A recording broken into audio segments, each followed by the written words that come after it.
Hello, good evening to all. So in this particular lecture, I am going to tell you how we can group similar or dissimilar data type. Before starting with this, let's have a quick revision of what we have discussed till now. Up to now, we have discussed almost all the basic fundamentals of programming. We have discussed about the variables with the help of which we can store or we can have values. We can assign values to the variable. With the help of the variables, we can frame out the mathematical expressions using the arithmetic operators. We can put a conditions. We can ask question using the relational operators and the logical operators. And with the help of if condition, we can select the path that whether we want to execute one set of statements or another set of statements. Then we have discussed about the loops that if we want to repeat the same statements again and again, then using the while loop we can do the repetition without writing the same thing again and again. Now after having all these things, now we are going to discuss the things in the programming that helps the programmer in writing an efficient program. So the first thing is the list. Now if we talk about, suppose if we want to store the marks of say 100 students, then to store the marks of 100 students we need to create 100 variables. Creating 100 variables is not a feasible idea. It's very tedious. It will be a very tedious job for the programmer, right? Plus adding all the marks. Suppose if I want to get the average marks scored by the students, so adding all the 100 variables means mentioning all the 100 variables one by one. It is the very tedious job for the programmer. Also, we cannot do the things, we cannot automate the things. Automate in the sense, suppose if in one class if we have 50 students, in another class we have 100 students, so we cannot use the same program, right? We need to modify the program. So modifying the program means we need to modify the program again and again, and that is not a good idea for the programmers, right? So over here we are going to have something that will help the programmer in not we programmer do not have to create 100 variables for 100 students. Just one variable will work. Not variable, but a list. One list will work, will serve the purpose. So let's see how we can create the list and how it is going to help the programmers, right? So over here, when we talk about grouping the data, so in Python offers mainly 3 types. Like basically there are 5 types of data grouping. One list, it is one category is the index based grouping. Index based grouping, in this index based grouping we have list, tuple and string, and in non index based grouping we have dictionary and sets. What is index based? I will come to this answer later on. So first of all, let's discuss about list, so that I will come back to this part and then I will discuss that what is this linear order set, what is this index numbers, why this list, tuple, string, they are known as indexed based sequences. So to answer this, let's straight away go to the list, how we can create the list. So in Python, to create a list, simply we need to put the data inside the square bracket.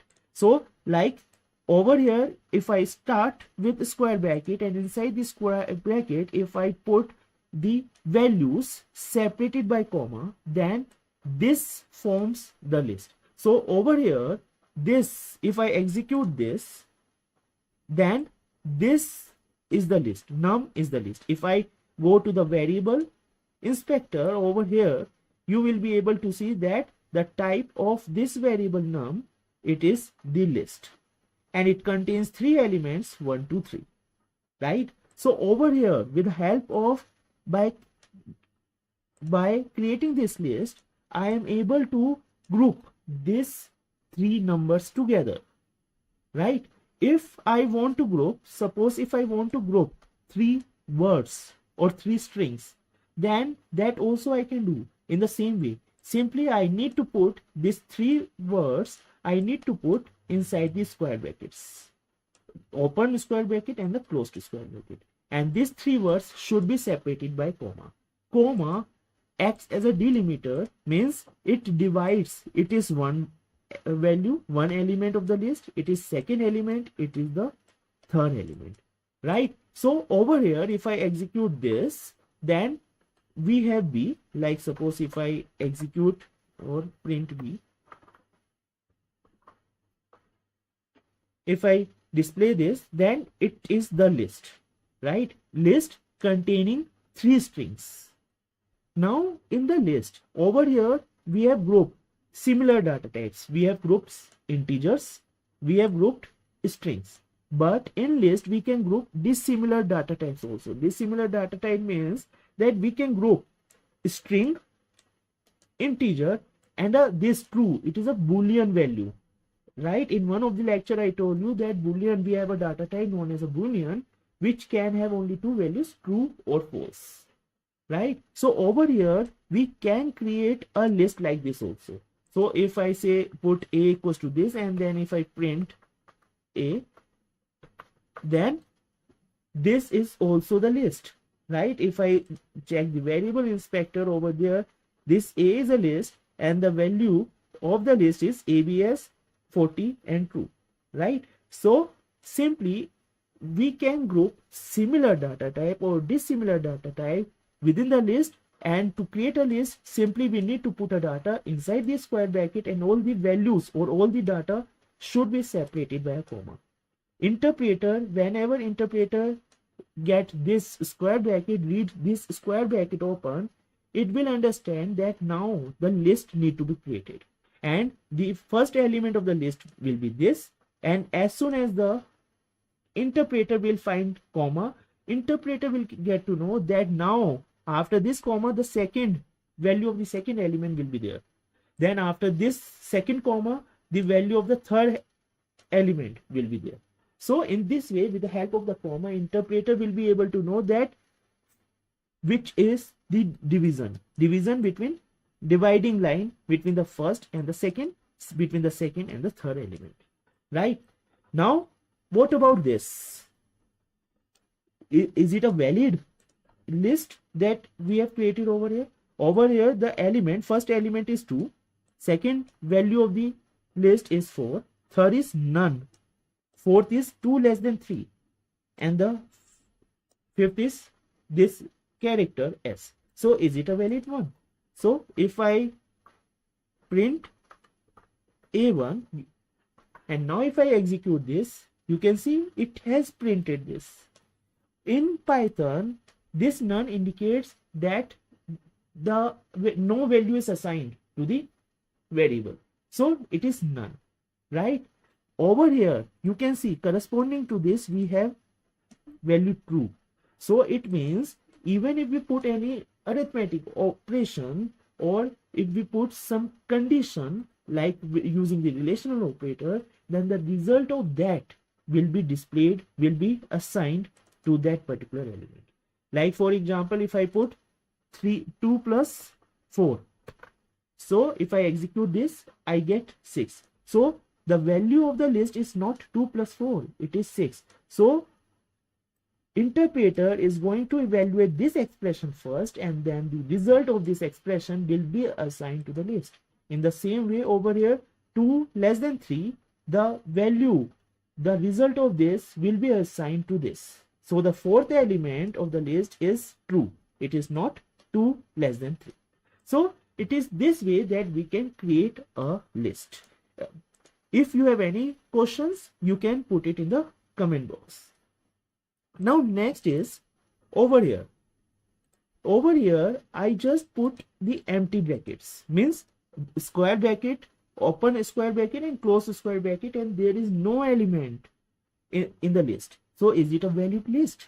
If I execute this, again it got executed. If I check the variable inspector and if I go to num, then num is the list, right? and it does not carry any element. It has 0 items.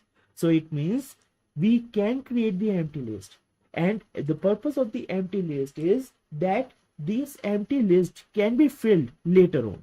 If we want to insert any value in this list, we can do it later on. So how we can do it, that we are going to see after today or in tomorrow's lecture. Now the next thing is, after this, the nested sequence means within a list we can have another list. So how we can do that? So suppose if I have 1, 2, 3 and let it be 5. So if my list contains these elements, means my list contains 4 elements. Now the first element, or before this, let me tell you how we can get the elements. So if, let me copy this, and now suppose if this is my list, right? This A1 equals to this. Now this is my list. Now if I want to get this value, how I can get it?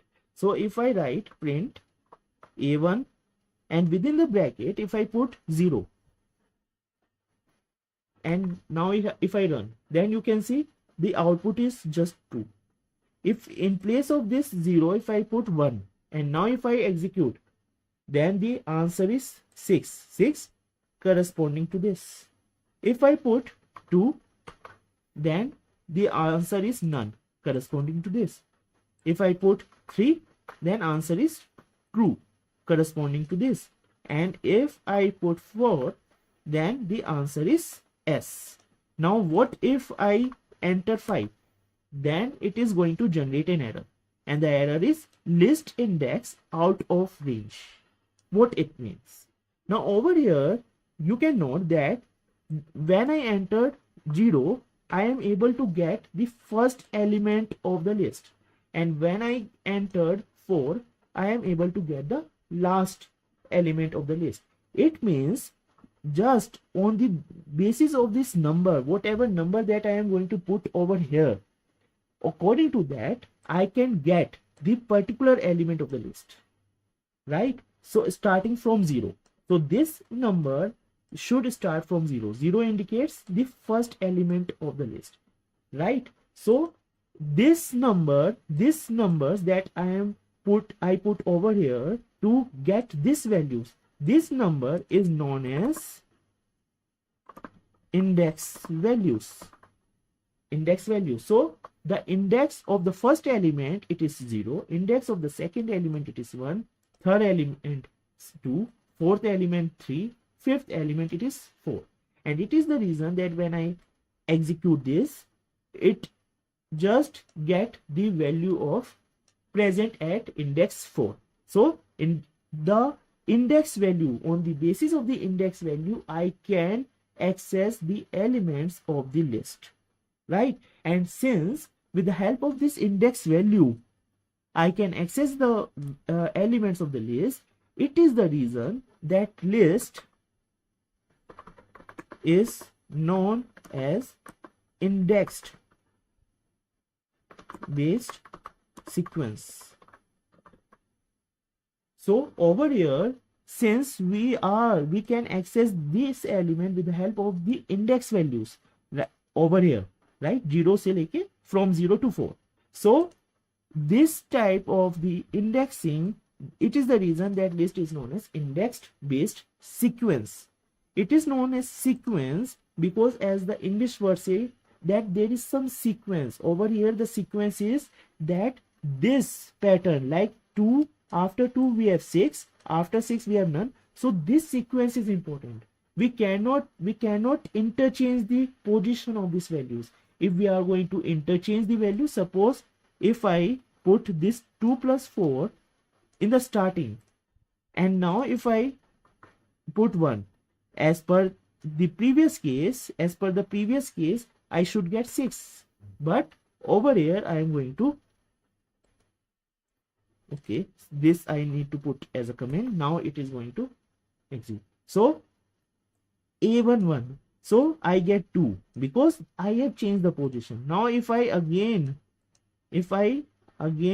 change the positions, like, and now if I run, then I will get 6. So the sequence in which the values or the elements are present in the list, that is important. So it is known as the sequence, indexed based sequence, because the sequence, the elements we can access with the help of the index value.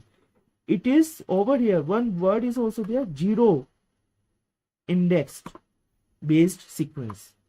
Why 0? Because the first element has index value 0. So it is known as zero based indexing or zero based indexing. So list has zero based indexing. It means that the first element has index value 0. In some languages, the index value starts from 1. So they are not zero based indexing, right? So in this way, we can access the elements of the list. Now after this, let's come to the nested sequence.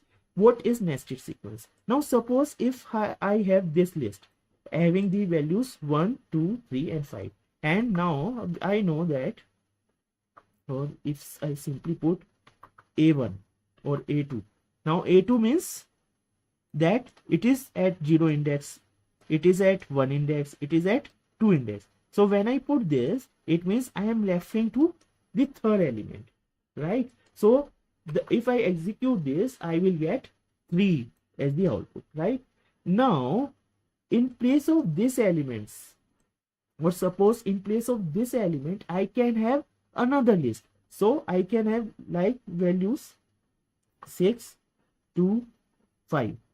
So in the third element, in place of the third element, I can have the list also. So list within list, right? So now if I execute this thing, then A2 at index 2, we have this list, right? So this complete list will be displayed over here, right? So it means it is known as the nested sequence or multi-dimensional list. Means we can have list within list. So in the third position, means at index 2, we put a list over there. Now what if I want to get this element? If I just want to get this element, then how I can access it? To access this particular element, what I can do with this A2, I am able to get this complete list, right?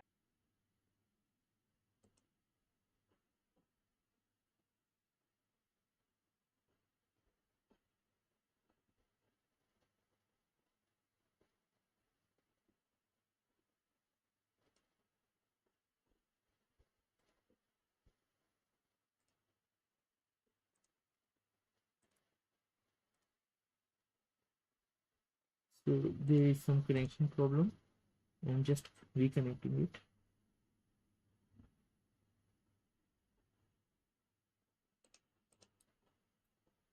So now it is connected.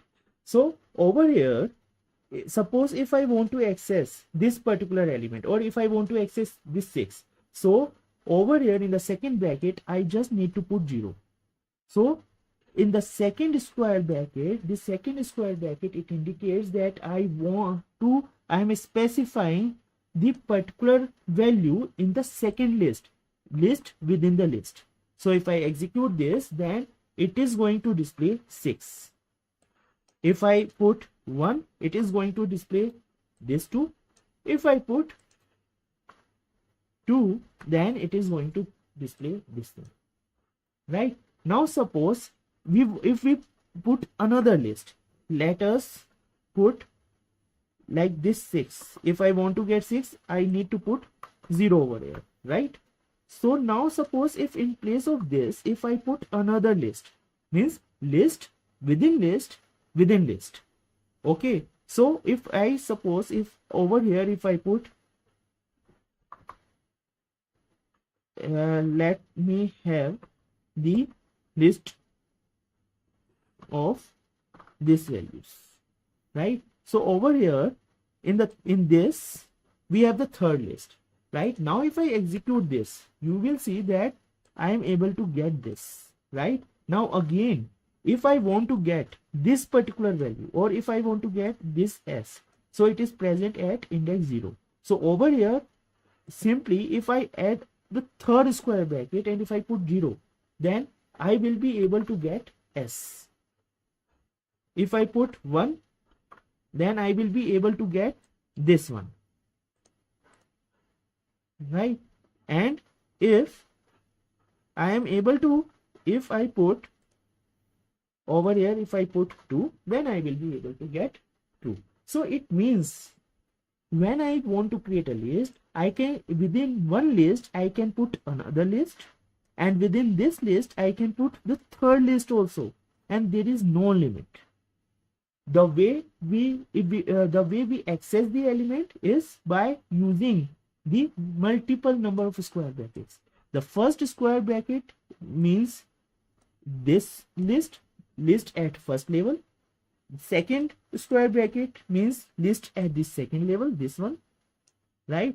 And this index, third square bracket, it indicates list at this level, right? So in this way, we can get the element, we can access the element of the list. If I execute this A2, you will see that it shows this complete list, right? So in this way, we can have a multi-dimensional list, right?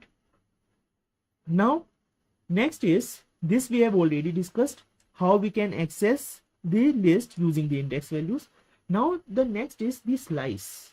Now suppose if I have this list, right? And if I want to get this elements 279, I want to create new list having only this part of the list. So how I can do it?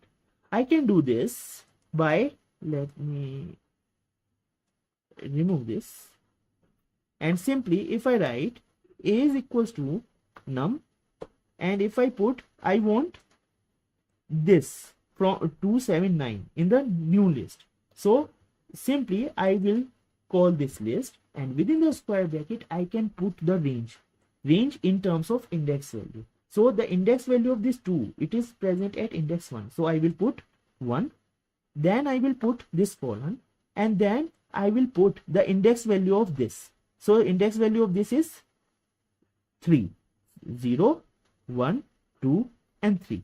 So the index value of 9 is 3. So let me put 3. Okay. So if I put 3, it is not going to give 9. Let me display A.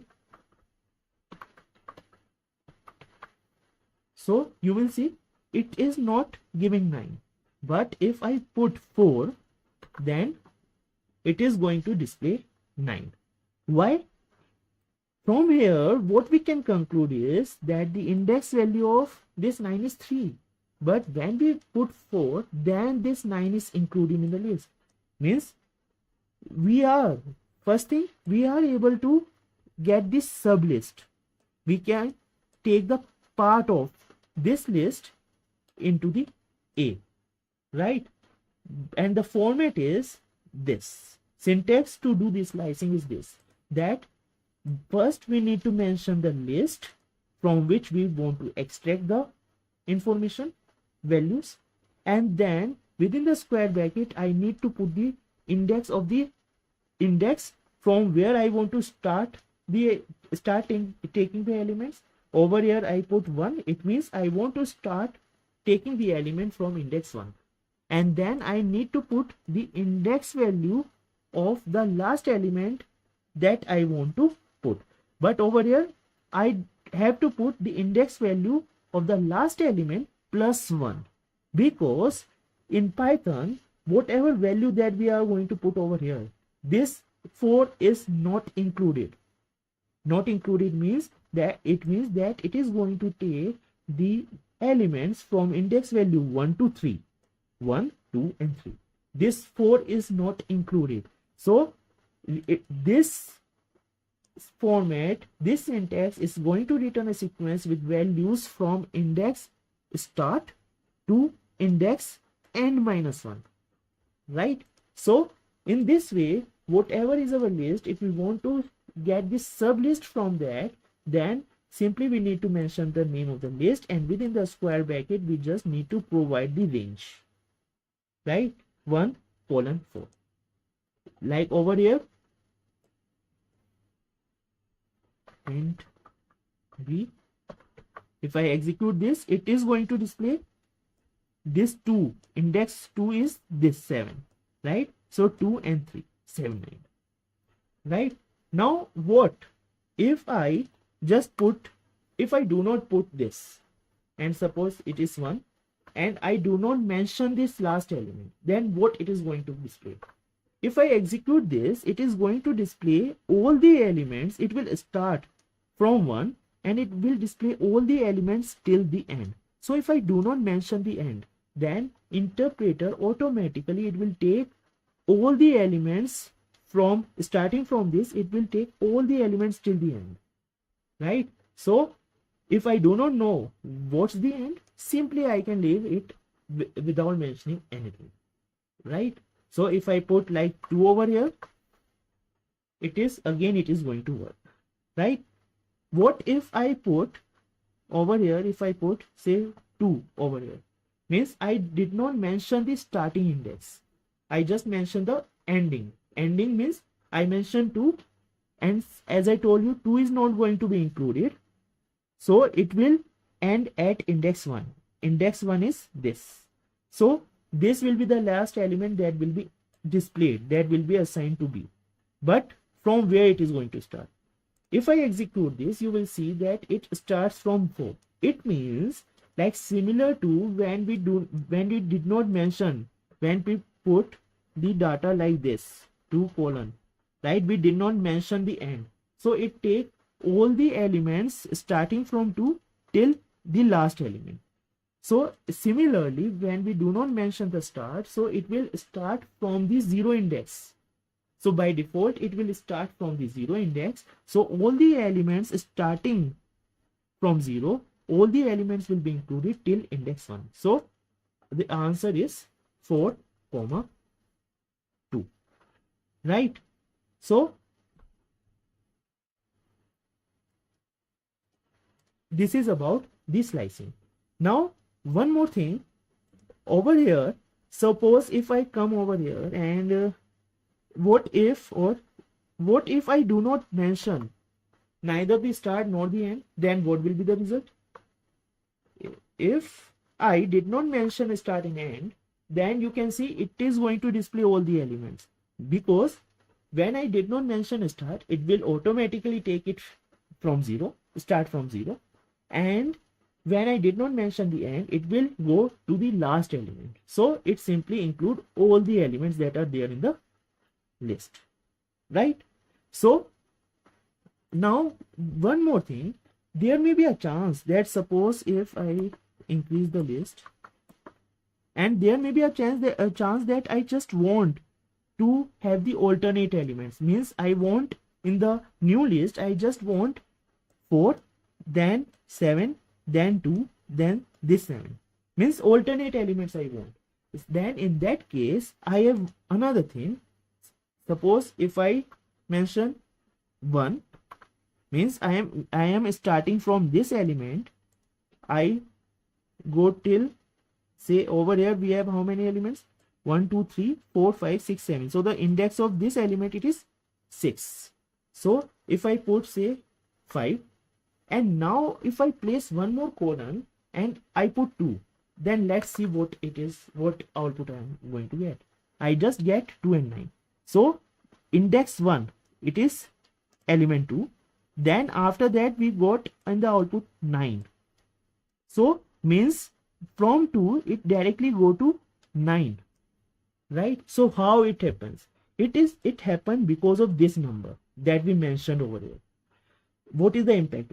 This number, this third number after the second colon, after this colon, this number indicates the step size. Means we are mentioning that this is the first element. After this element, the second next index value will be this 1 plus 2. 1 plus 2 is 3. So after 1, the next index value will be 3.